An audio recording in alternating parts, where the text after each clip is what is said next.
Hello and welcome back, and in this video we're gonna start working on our custom shape. So let's go ahead and get started. I actually forgot to mark the view model, so mark view model. Okay, and then we have mark, and this is basically our shape. All right, and we're gonna start with the shape. So we're gonna create a struct called CustomPathShape. Okay, and this will conform to the shape protocol. First, we're gonna create a variable for all path points. Okay, and then we are going to create a function for path. All right, and this is going to return path, and this is the only required function by the shape protocol, the path function.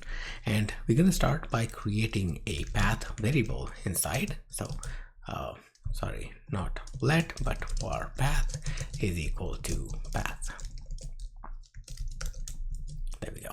Okay, now first thing first, we want to make sure that we have something in the points. So guard, if not, point is points. Basically there should be points. Points is empty, then return path, otherwise move forward.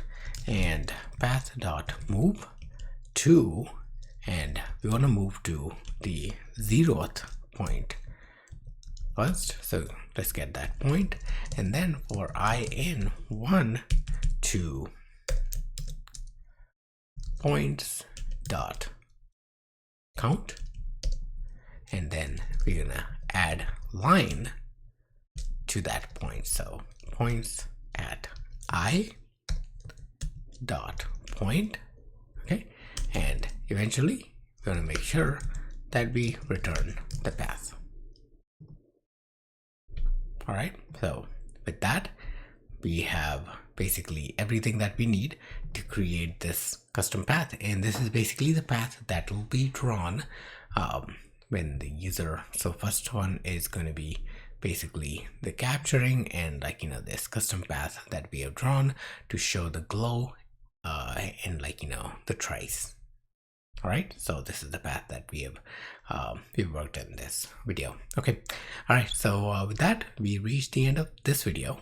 In the next video, we are going to create our drawing area view. Okay, so let's go ahead and hop on to the next video where we're going to get started with our view. Okay, thank you.